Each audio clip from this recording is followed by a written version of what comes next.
Vamos a continuar. Sí, entrar a ningún lado. Vamos a continuar. Bien. ¿Estamos listos? Correcto. Habíamos dicho las procesiones, las formas como podemos identificar a las personas de acuerdo a sus relaciones intertrinitarias. Entonces, el Padre no procede de nadie y eso se llama paternidad. El Hijo procede eternamente del Padre y a eso se le llama filiación. La doctrina es la generación eterna del Hijo. El Espíritu Santo, decimos en la tradición reformada, siguiendo a la Iglesia de Occidente, que es inspirado o enviado por el Padre y el Hijo. A esto se le llama expiración. Ahora bien, dato curioso, la Iglesia Ortodoxa Oriental, las iglesias ortodoxas orientales, se separaron, o nos separamos nosotros de ellas, quizás no importa. Entonces hubo una separación, un cisma, a partir de esta palabra. Esta palabra fue agregada al credo niceno Constantinopla. Esta palabra, que de hecho son dos, pero se escribe junto, filioque, quiere decir y del Hijo. Cuando el credo está hablando de cada una de las personas,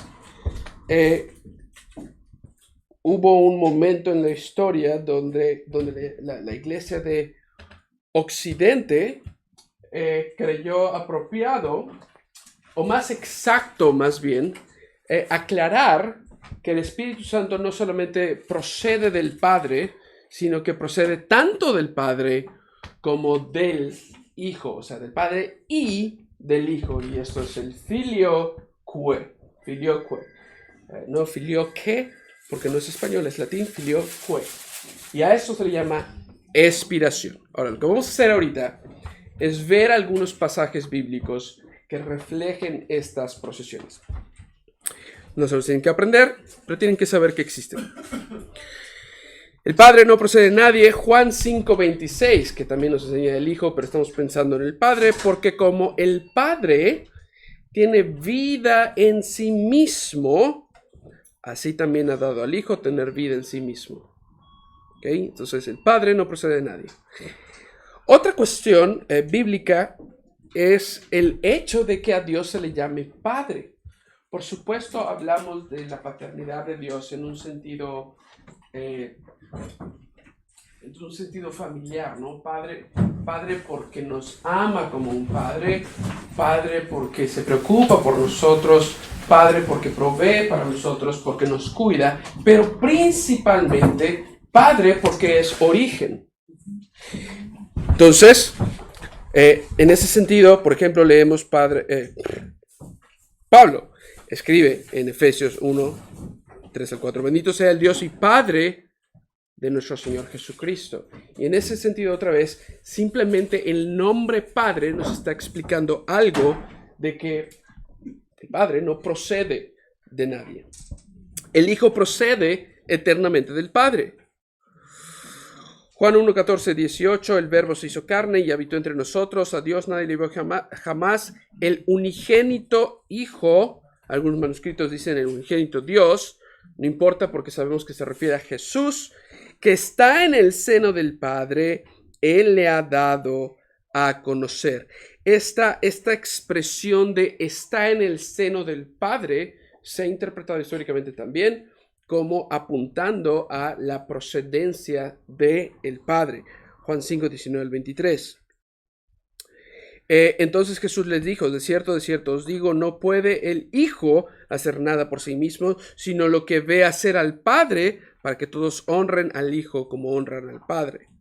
Aquí se expresa la procedencia del Hijo del Padre, y hablamos un poquito en qué sentido hablamos de la dependencia del Hijo. No hablamos de la dependencia del Hijo en un sentido en el que el Hijo no tenga aseidad, porque como leímos en Juan 5:26, se le ha dado también al Hijo tener vida en sí mismo, entonces el Hijo también posee esa aseidad. Pero también cuando hablamos de la dependencia del Padre en el Hijo, hay dos distinciones interesantes. La primera es hay que distinguir cuando Jesús está, y esto otra vez, es difícil no cruzar territorios en sistemática, ¿no? Vamos a hablar un poquito de cristología. Tenemos que distinguir cuando Jesús está hablando en la calidad de teántropos. ¿Qué quiere decir esto? En la calidad de Dios encarnado, una persona de dos naturalezas. Y en ese sentido hay cuestiones en las que Jesús depende de Dios. Es decir, Jesús tenía hambre. Y como todos nosotros, dependía de Dios para su subsistencia. Ese es un sentido. En el sentido más ontológico intertrinitario,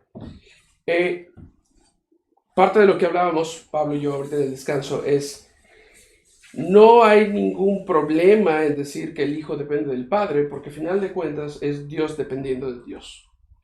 En ese sentido no se rompe la seidad, porque regresamos a la distinción entre personas y seres. Tenemos tres personas, pero solo existe un ser divino.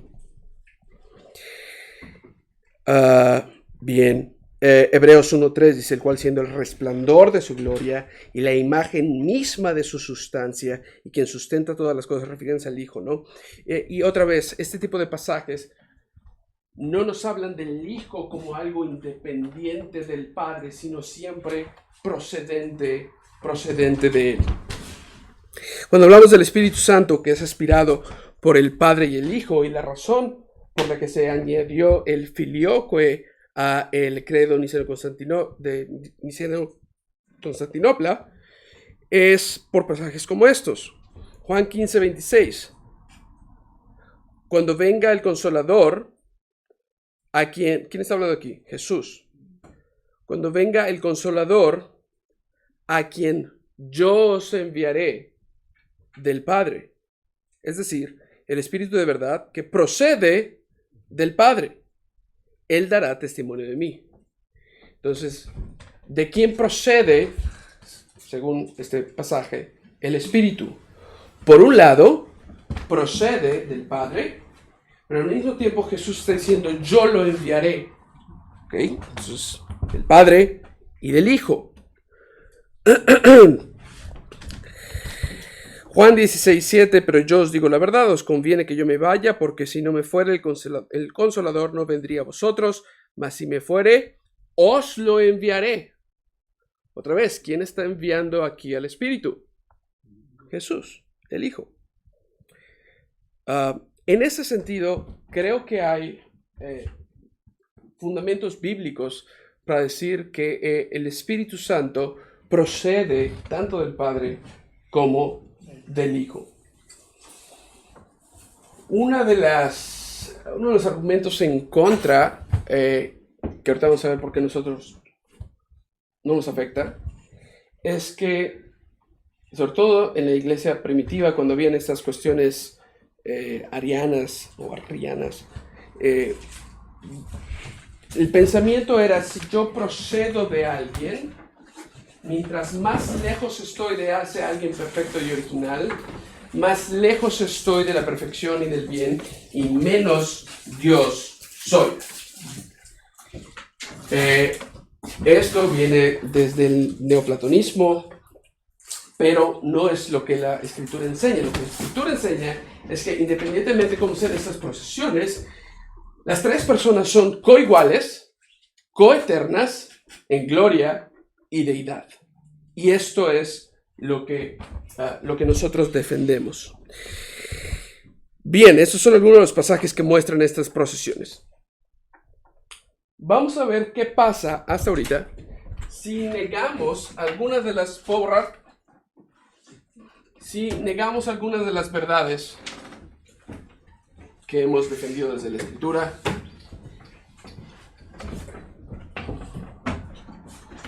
En otras palabras, vamos a hablar de herejías. ¡Yay! Entonces, habíamos dicho, ¿se acuerdan de ese triángulo? Un solo Dios, tres personas coiguales. No voy a volver a escribirlo. ¿Entienden estas cuestiones? Entonces, ¿qué pasa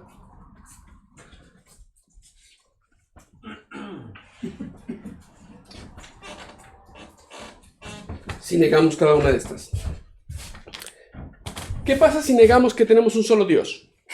¿Qué pasa si negamos que el ser es uno y que en cambio el Padre es un Dios, el Hijo es un Dios y el Espíritu Santo es un Dios? Bueno, llegamos al triteísmo. Por supuesto, es politeísmo. Me dirán, jamás he escuchado a nadie que sea triteísta. Pero vamos a ver que esto está más vivo de lo que pensamos, incluso hoy en la Iglesia Reformada. Entonces, triteísmo. ¿Qué pasa si negamos que cada una de las personas de la Trinidad son personas? ¿Qué pasa si negamos eso? ¿Qué pasa si decimos, no hay tres personas, es un Dios y es un Dios, puntos, una persona? Modalismo. Tenemos que explicar de alguna manera el lenguaje bíblico, porque el lenguaje bíblico habla del Padre como Dios, habla del Hijo como Dios y habla del Espíritu Santo como Dios. Entonces, tendremos que caer en lo que se llama modalismo, sabellianismo, que es lo mismo, o también a veces se llama monarquianismo. ¿Ok? Si negamos la distinción de las personas, vamos a terminar aquí. No queremos hacer eso. ¿Qué pasa si negamos la coequidad de las personas? Subordinacionalismo o subordinacionismo. Subordinacionismo. Ustedes ya pueden tomarlo. Estas son tres de las herejías trinitarias más comunes y creo que este diagrama nos ayuda bastante a saber cuál es la verdad que están atacando directamente. ¿Qué pasa si niego la unicidad de Dios? Me voy al triteísmo. Si niego la distinción entre las personas, termino en modalismo. Si niego la coequidad, termino en subordinacionismo. ¿Qué es el subordinacionismo?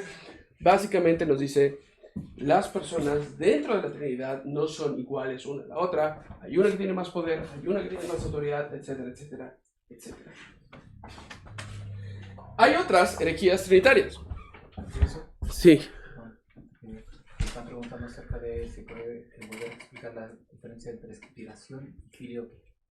Sí, filioque es el término en latín que se añadió a el credo de Nicea Constantinopla y por el cual se dividió la iglesia de Oriente y Occidente, cerca del año 1000 después de Cristo.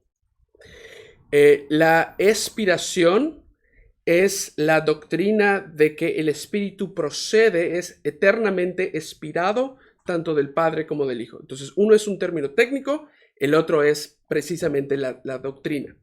Bien, seguimos. Más herejías. Por ejemplo, ¿qué pasa cuando negamos la divinidad del Hijo? Bueno, allá entonces caemos en el arrianismo. El Hijo lo consideramos como un ser creado y por tanto no eternamente engendrado. Vamos a ponerlas aquí aparte. Otras herejías. Tenemos el arrianismo. Arrianismo. Entonces, negamos la divinidad del Hijo. ¿Qué pasa si decimos que, y algunas de esas están relacionadas, ¿verdad? ¿Qué pasa si decimos que el Padre, el Hijo, el Espíritu Santo son misma persona y así como el Hijo murió en la cruz, el Padre sufrió en la cruz? Al final de cuentas son la misma persona. Entramos en una herejía que se llama patripacionismo. Padre sufrió en la cruz. Otra vertiente del patripacionismo es no porque el Padre haya estado crucificado, sino a veces incluso de forma accidental o poética. Yo he escuchado predicadores que nos hablan en el que es viernes de crucifixión, nos habla de cómo el padre no podía ver lo que estaba pasando con el hijo, estaba sufriendo con él. Esto también es patripasionismo, pero de otra índole. Entonces, patripasionismo. ¿Qué pasa si usamos analogías? Depende de la analogía que utilicemos. Si hablamos, por ejemplo, de 3 estados del agua, ¿dónde caemos? Modalismo. Una que quizás sea muy famosa es la de un trébol, ¿no? Tenemos una hoja. Bueno, no lo voy a hacer, pero cada una de estas hojas representa a una persona de la Trinidad. A esto se le llama,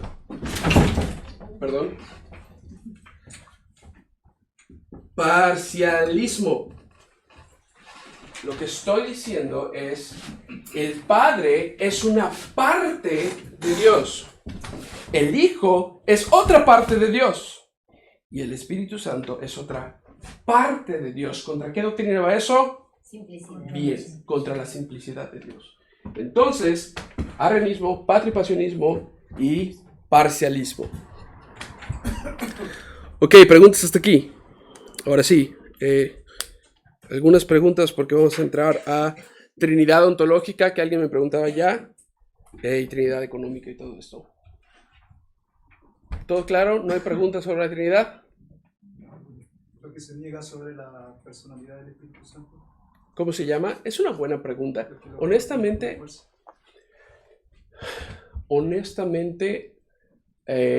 no lo sé, pero tampoco conozco a alguien en la historia que la haya negado. Sobre la personalidad, no, pero sobre la deidad, sí.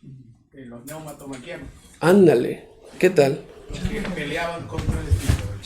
Vienen de los matemáticos. Va para puntos extra. Los neumatomaquianos. Su energía favorita. Pues sí, de gran. De la versión ¿Bien escrito? Sí. Sí. Neumatomaquianos. Sí. Neumatomaquianos. Maquiavélicos, perfecto. Muy bien. No neumatomarcianos. Es diferente. Entonces, ahí está la respuesta a la pregunta. Sí, hermano. Sobre Gruden. Ahorita vamos a llegar a Ya. la eterna subordinación funcional. Ahí vamos a terminar la clase. Si no, con eso vamos a empezar mañana. Vamos a ver. ¿Alguna otra pregunta? Mundo reformado, 5 solas, por ejemplo, no sé, por ahí lo escuché. ¿Por qué razón o qué hay detrás de por qué no hay una sola del Espíritu? Solo Cristo, de gloria, pero no hay una sola enfocada en el Espíritu. Leí una respuesta al respecto de que estaba presente en toda la sola final, pero históricamente, ¿o qué hay detrás de por qué no agregaron una sola del Espíritu? Mira. Honestamente, las 5 solas fueron desarrolladas a través de la Reforma, ¿verdad?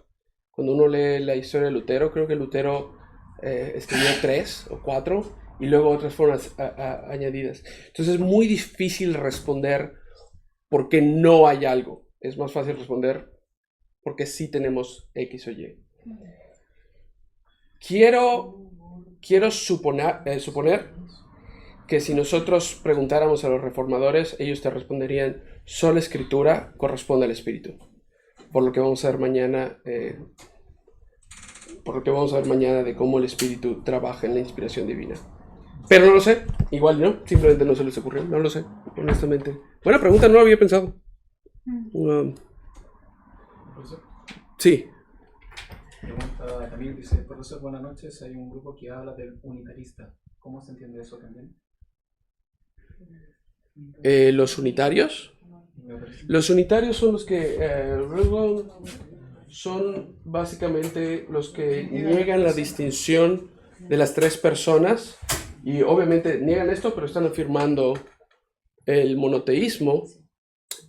La herejía, técnicamente la herejía en la que caen generalmente es modalismo. el nombre unitario es un nombre que ellos se dan a sí mismos, y enfatizando que creen en un solo Dios, pero caería en modalismo. En cierto sentido, el arrianismo también es un unitarismo. El arrianismo es un poquito más complejo porque sí quería reconocer la divinidad de Dios como un ser al que se le puede adorar. Entonces, por un lado está negando la divinidad de una forma extraña, porque le está negando en función a su coequidad. Es decir, sí es un ser divino, pero no es igual de divino que el Padre. Obviamente la respuesta de la iglesia fue: no puede haber un ser menos divino que el Padre. Y por eso la acusación de la iglesia es: no, estás negando la divinidad de Jesús. Pero Arrio no tenía problema con adorar a Jesús. Entonces hay una contradicción allá, o inconsistencia más bien, que nos hace difícil decir exactamente qué es lo que Arrio hubiese pensado, ¿no? Tenemos la versión de la iglesia en la que confiamos, pero quizás sea un poquito más difícil asignarle una de esas. Por eso las traté como aparte. Sí, bien. Vamos a continuar porque estamos empezando apenas. Bien. Ok. Tenemos fundamentos que nos van a servir para comenzar a hablar de la Trinidad. ¿Ok? Y también para hablarlo de una forma correcta y no caer en ninguna de las herejías que han sido condenadas por la historia de la iglesia.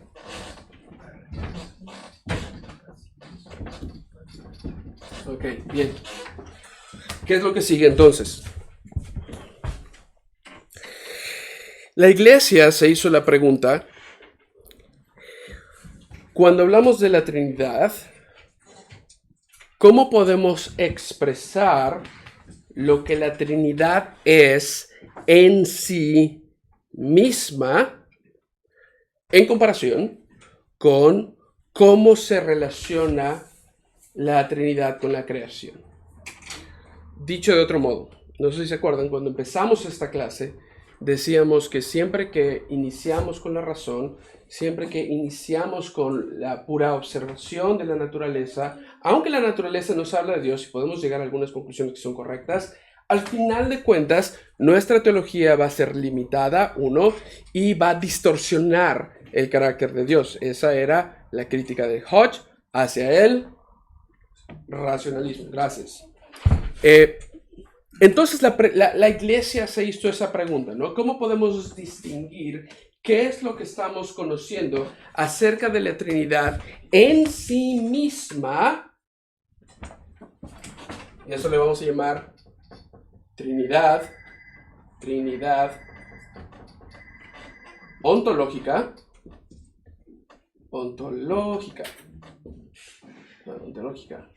versus lo que conocemos en la Trinidad en cómo se relaciona con su creación o cómo mantiene su creación. La palabra en griego para mantener, para atender es oikonomos, y allá llamamos entonces Trinidad económica.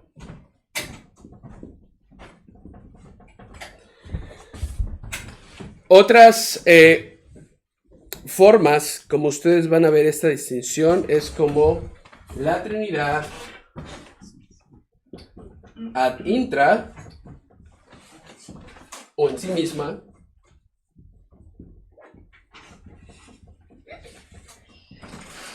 y la Trinidad ad extra.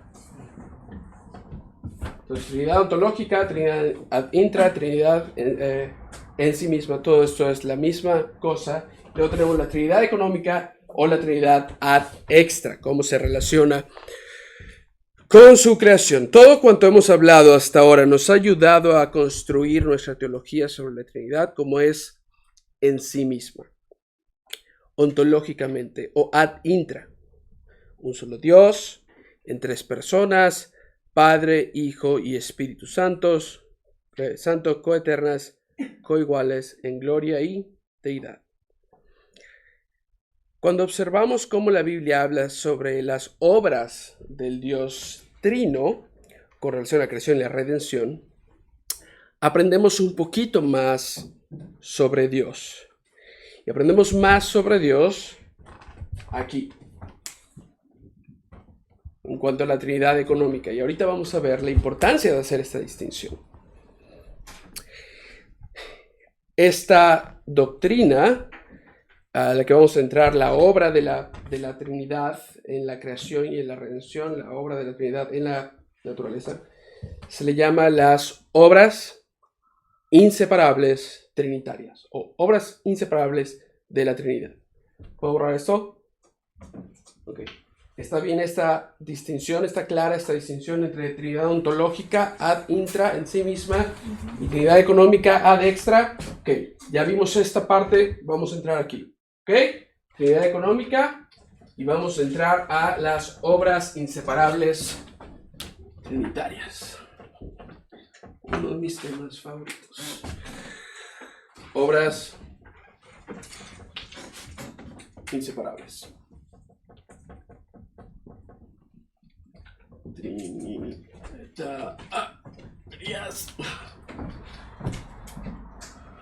¿Cómo está su latín?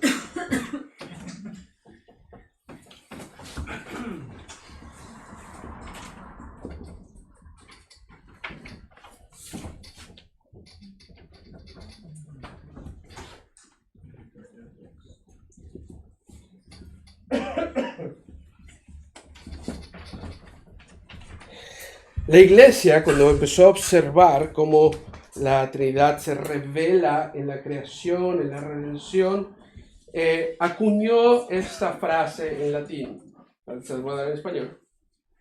Es omnia opera trinitate ad extra opera indivisa sunt.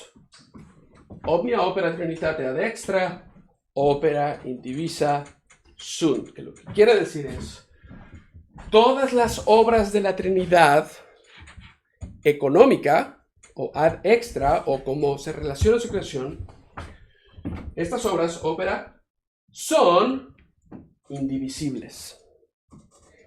Todas las obras de la Trinidad ad extra son ¿qué? Indivisibles. Todas las obras de la Trinidad ad extra son indivisibles. Otra vez, todas las obras de la Trinidad ad extra son indivisibles. Omnia opera trinitate ad extra opera indivisa sunt. La mejor forma de ver esto es con un texto. Bien. Abran sus Biblias en Efesios capítulo 1. Y necesito un lector. Alguien que tenga una voz fuerte y que pueda llenar esta sala. Decidan un lector, Efesios 1.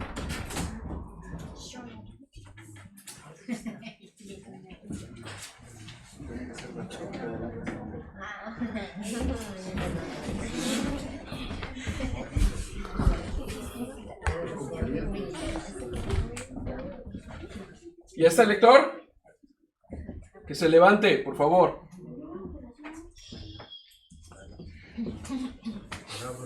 Bien.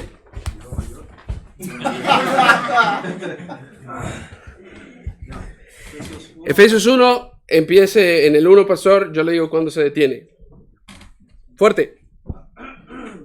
¿De cualquier versión? ¿Nueva Biblia de las Américas puede ser? Sí, Nueva Biblia de las Américas está bien. Okay. Pablo, apóstol de Cristo Jesús por la voluntad de Dios, a los santos que están en Éfeso y que son fieles en Cristo Jesús. Gracia y paz a ustedes de parte de Dios nuestro Padre y el Señor Jesucristo. Bendito sea el Dios y Padre de nuestro Señor Jesucristo. ¡Pausa! ¿De quién estamos hablando ya? Del Padre. Bien. Continúe. Que nos ha bendecido con toda bendición espiritual en los lugares celestiales en Cristo. Porque Dios nos escogió en Cristo antes de la fundación del mundo, para que fuéramos santos y sin mancha delante de Él. En amor nos predestinó para adopción como hijos para sí, mediante Jesucristo, conforme a la buena intención de su voluntad, para alabanza de la gloria de su gracia, que gratuitamente ha impartido sobre nosotros en el amado. ¡Pausa! ¿Qué nos está diciendo sobre el Padre? ¿Dónde estamos? ¿Cuál de estas dos? Estamos hablando de redención. No tenemos que aprenderlo de memoria, ¿no? Pero básicamente, ¿qué nos está diciendo? Nos ha dicho que nos ha predestinado. Este es el Padre. Nos ha dicho que nos ha elegido en Cristo y que es para adoración. ¿No es cierto? Continuamos. Verso 7. En él tenemos... ¡Pausa! ¿De quién estamos hablando aquí? En el amado. ¿Quién es quién? El Hijo. Otra vez, versículo 7. En él tenemos redención mediante su sangre, el perdón de nuestros pecados según las riquezas de su gracia, que ha hecho abundar para con nosotros. En toda sabiduría y discernimiento nos dio a conocer el misterio de su voluntad, según la buena intención que se propuso en Cristo, con miras a una buena administración en el cumplimiento de los tiempos, es decir, de reunir todas las cosas en Cristo, tanto las que están en los cielos como las que están en la tierra. Versículo 11. También en él hemos obtenido herencia, habiendo sido predestinados según el propósito de aquel que obra todas las cosas conforme al consejo de su voluntad, a fin de que nosotros, que fuimos los primeros en esperar en Cristo, seamos para alabanza de su gloria. Pausa. ¿Qué nos ha dicho sobre el Hijo aquí? Habla de su sangre. Bien. Nos habla de su sacrificio. ¿Qué más? Ustedes tienen la Biblia delante de ustedes. Redención, ¿sí? O sea, nos ha pagado por precio. ¿Qué más? Fuerte. Herencia. El Padre y el Hijo nos han dado herencia. Bien. ¿Uno más? ¿Cómo termina el pasaje? ¿Para qué? Alabanza de su gloria. Adoración. Muy bien. Tengan eso en mente. Vamos a continuar. Se quedó en el verso 14, ¿verdad? Terminó el 14. Vamos a iniciar con el 15, ¿cierto? ¿No? El 12.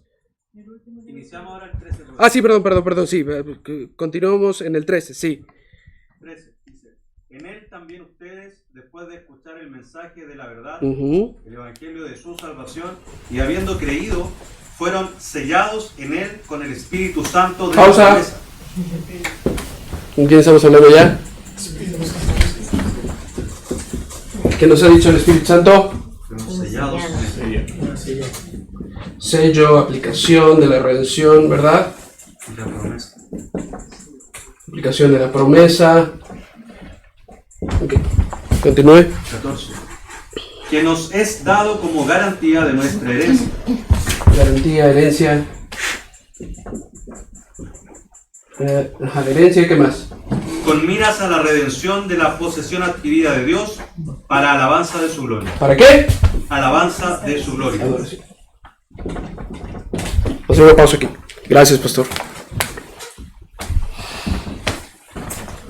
Omnia opera divinitate ad extra opera in divisa sunt.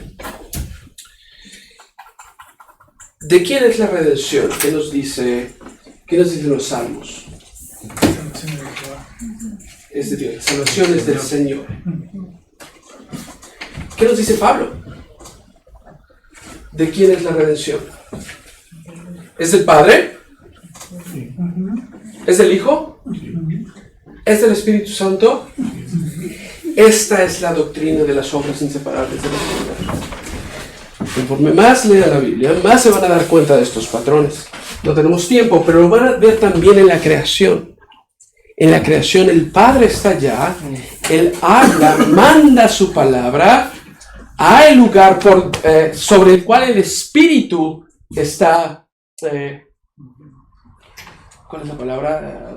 Sobre las aguas. Moviéndose.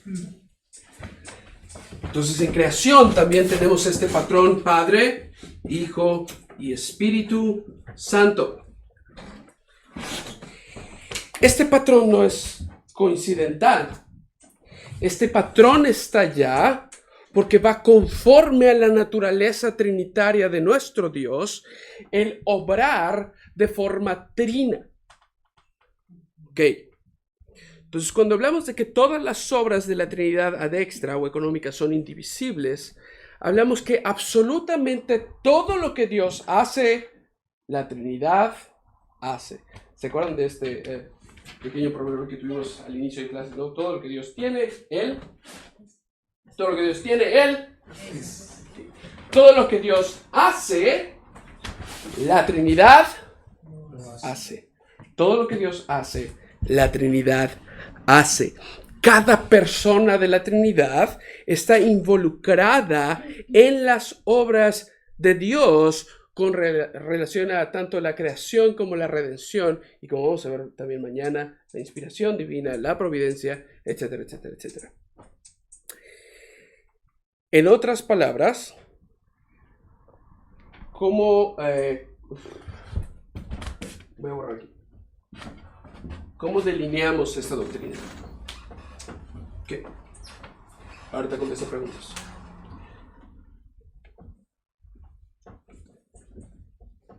Este es un 4, un 100. Número 1 es este proverbio.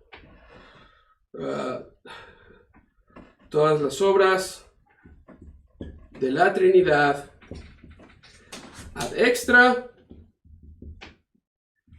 son indivisibles.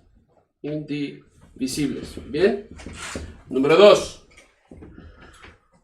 Todo lo que Dios hace, la Trinidad hace.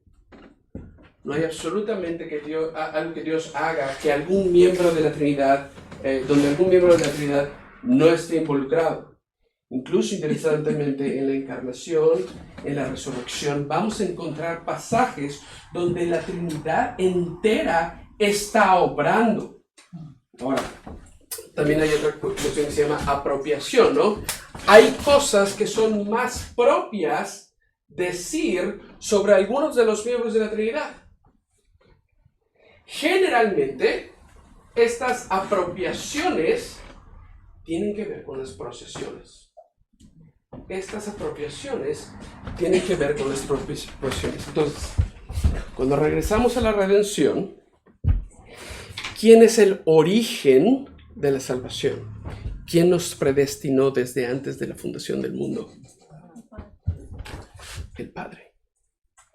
¿Quién es aquel por quien el Padre obra las cosas y obtiene la redención de los suyos? ¿Quién es la palabra de Dios encarnada que obtiene esta redención? ¿Quién es? El Hijo. ¿Y quién es el Espíritu que aplica esta redención sobre nosotros? ¿Quién es? El Espíritu, procediendo del Padre y del Hijo. Entonces, número 2, todo lo que la Trinidad hace, Dios hace. Número 3, cada persona de la Trinidad está involucrada en cada acto de Dios. Otra forma de decirlo es, cada persona de la Trinidad está involucrada tanto en la creación como en la redención. ¿Okay? Y número 4, el lenguaje que se usa en teología para expresar esto es el siguiente. Las obras trinitarias son del Padre, énfasis en el origen, por el Hijo, en el Espíritu Santo. ¿Okay? Esta es la fórmula que la historia de la Iglesia y la tradición reformada ha utilizado para expresar esta doctrina de las obras inseparables de la Trinidad. Las obras trinitarias son del Padre, por el Hijo, en el Espíritu Santo. Preguntas hasta allá. Tenemos 8 minutos. Sí. Rápidamente, el hecho de que sea indivisa, entonces no significa que cada persona concurre de la misma forma, participando o ejecutando exactamente la misma obra, por ejemplo en la encarnación. El acto es el mismo. Las apropiaciones son distintas. ¿Dios nos predestinó? Sí. El Padre, dice la Biblia, que nos predestinó. ¿Dios nos redimió? Sí. El Hijo, dice la Biblia, se encarnó. ¿Dios nos redime? Sí. El Espíritu Santo sella esta redención. Allá es donde otra vez llegan los límites de nuestro vocabulario para hablar de estas cuestiones trinitarias. Lo que sigue, y estoy debatiendo si lo hacemos ahorita o lo dejamos para mañana, creo que lo vamos a empezar ahorita, es ver qué pasa cuando no tomamos en cuenta esto. Quizá esto ayude un poquito, o quizá los deje más confundidos. Bien. Vamos a leer un poquito sobre teologías sociales. Además de las herejías que ya hemos visitado, también podemos caer en errores teológicos o incluso en herejías por negar no solo verdades que tienen que ver con la Trinidad ad intra, sino verdades que tienen que ver con la Trinidad ad extra. Entonces, escuchen esta cuestión que estoy escribiendo. Karl Rahner, 1904-1984, no tienen que aprenderse esto, formuló algo que se llama la regla de Rahner. Fue un teólogo católico que argumentó que la doctrina de la Trinidad no debía ser vista solo como una afirmación ortodoxa sin relevancia práctica. Hasta ahí estamos de acuerdo. Fue una de las primeras cosas que hablamos, ¿no es cierto? Dijimos que la teología sistemática tiene que ser práctica. El problema es que desafió la distinción tradicional entre la Trinidad ontológica e inmanente, ontológica ad intra, y la económica, concluyendo que ambas son la misma realidad. Es decir, lo que nosotros vemos, la forma como vemos que Dios se manifiesta en la creación y en la redención, podemos decir exactamente lo mismo de cómo es Él en sí mismo. Él dijo, no hay distinción. Según Rahner, las relaciones dentro de la Trinidad económica, cómo se relacionan las personas de la Trinidad en el Evangelio, reflejan la Trinidad inmanente, ad intra, la esencia de la Trinidad en sí misma. Esta perspectiva buscó hacer la teología trinitaria más útil al conectar las relaciones trinitarias con nuestras propias relaciones. ¿Por qué hizo Rahner lo que hizo? Él dijo, si yo quiero poner en uso la doctrina de la Trinidad, parte de lo que le molestaba a Rahner era que él veía la teología de la Trinidad como algo que solo servía para ser ortodoxo. Es decir, ¿para qué nos sirve saber todo lo que hemos visto el día de hoy? Solamente para no ser un hereje. Eso no es tan así, porque una de las cosas que hemos visto es que incluso saber verdades bastante abstractas siempre nos llevan ¿a qué?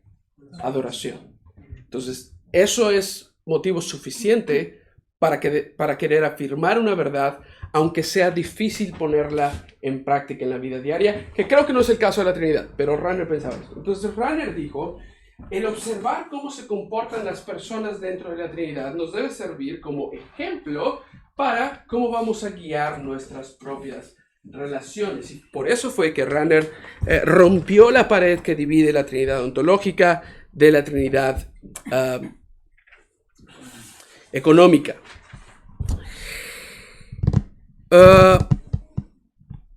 Y aunque no todos aceptaron esta visión, influyó en la evolución de la teología trinitaria social, especialmente en los enfoques de Moltmann, Jensen y Ware y nuestro queridísimo Wayne Grudem. Mañana les voy a contar cómo. Bien, entonces tenemos 3 minutos. Parte de lo que tienen que saber, por qué Rahner es importante, porque fue el primero en decir, no empezamos con la Trinidad ontológica, sino empezamos con la Trinidad económica, y lo que podamos ver, observar de la Trinidad económica, lo aplicamos a la Trinidad ontológica. Como vamos a ver mañana, eso ha causado muchos problemas. ¿Ok? ¿Preguntas hasta aquí? ¿No? Vamos a orar.